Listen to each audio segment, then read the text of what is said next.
அனைவருக்குமே வணக்கம். சற்று முன் கிடைத்திருக்கக்கூடிய ஒரு மிக மிக முக்கியமான செய்தி ஒன்று வெளியாகியுள்ளது. சற்று முன் இரத்த காடாய் மாறிய கோபாலபுரம் 40 ஆம்புலன்ஸ் குவிப்பு விடித்த மிகப்பெரிய கலவரம், இது மாதிரி செய்திகள் வெளியாகியிருக்கு. இதை பற்றி தான் இந்த வீடியோவில் நம்ம முழுமையாக பார்க்க போகிறோம். அதுக்கு முன்னாடி நம்ம சேனலுக்கு இப்போ தான் நீங்கள் முதல் முறையாக வந்திருக்கீங்க அப்படின்னா மறக்காமல் நம்மளுடைய சேனலை சப்ஸ்கிரைப் பண்ணி சப்போர்ட் பண்ணுங்கள். வாங்க வீடியோக்குள்ளே போகலாம். பார்த்தீங்கன்னா திடீர்னு பார்த்தீங்கன்னா கோபாலபுரம் மக்கள் திரண்டு அங்கு போராட்டத்தில் ஈடுபட்ட சம்பவம் பெரும் அதிர்ச்சியையும் பெரும் பரபரப்பையும் ஏற்படுத்தியிருக்கு. எதனால் கோபாலபுரத்தில் திரண்டு இருக்காங்க அப்படின்னு பார்த்தீங்கன்னா திடீர்னு முதல்வர் ஸ்டாலின் அவர்கள் பார்த்தீங்கன்னா இப்போ பார்த்தீங்கன்னா 2 நாட்களாகவே ஒரு மிகப்பெரிய பிரச்சனை போயிட்டு இருக்கு இல்லையா. மருத்துவர் பார்த்தீங்கன்னா ஒரு மர்ம நபர் கத்தியால் குத்தி அவர் பார்த்தீங்கன்னா இறந்ததாக ஒரு பரபரப்பான செய்தி வெளியாகி வருகின்ற நிலையில் பார்த்தீங்கன்னா அங்கு போன உதயநிதி ஸ்டாலின் அவர்களுக்கும் கத்தி குத்தி ஏற்பட்ட காரணத்தினால பார்த்தீங்கன்னா ஒரு மிகப்பெரிய கலவரங்கள் ஏற்பட்டு இருந்தது இல்லையா.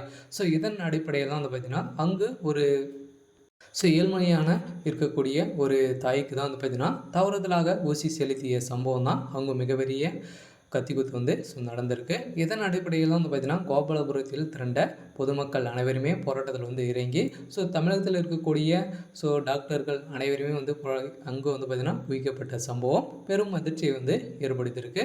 இதன் அடிப்படையில் பார்த்தீங்கன்னா இன்று பார்த்தீங்கன்னா இன்று ஒரு நாள் மட்டுமே பார்த்தீங்கன்னா நிறைய இறப்புகள் அங்கங்கே பார்த்தீங்கன்னா உயிருக்கு திண்டாட்டி வரும் நிலையில் பார்த்தீங்கன்னா அனைவருமே போராட்டத்திலேருந்து இறங்கிய காரணத்தினால தான் டாக்டர்கள் அனைவருமே மருத்துவமனைக்கு செல்லாத நிலை பெரும் அதிர்ச்சியை ஏற்படுத்தியிருக்கு.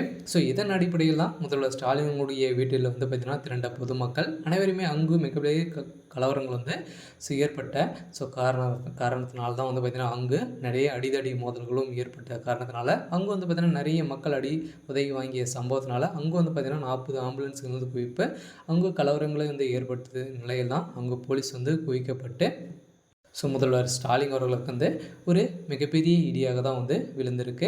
இதன் அடிப்படையில் தான் பார்த்தீங்கன்னா கூடிய விரைவில் திமுகவுடைய ஆட்சி கலையும் அப்படின்ற மாதிரி பார்த்தீங்கன்னா நிறைய கட்சி தலைவர்களும் நிறைய விமர்சனங்கள் எழுந்து வருகின்ற நிலையில் தான் பார்த்தீங்கன்னா ஏற்கனவே பார்த்தீங்கன்னா திமுக ஒரு மிகப்பெரிய பிரச்சனைகள் தான் நடந்துகிட்டு இருக்குது. இந்த பிரச்சனை பார்த்தீங்கன்னா இப்போ வசமாக சிக்கிய இந்த மருத்துவ துறையில் முறைகேடாக பயன்படுத்தி பார்த்தீங்கன்னா போதை மருந்து கடத்தல் அனைத்துமே திமுகவுடைய தலைமையகத்துக்கு தொடர்பு இருக்குது அப்படின்ற மாதிரி தான் பார்த்தீங்கன்னா அதிரடியாக அமலாக்கத்துறையும் அண்ணாமலை அவர்கள் தகுந்த ஆதாரங்கள் அனைத்துமே வெளியிட்ட காரணத்தினால முதல்வர் ஸ்டாலின்களுடைய கதை ஒட்டுமொத்தமாக முடிந்திருக்கு.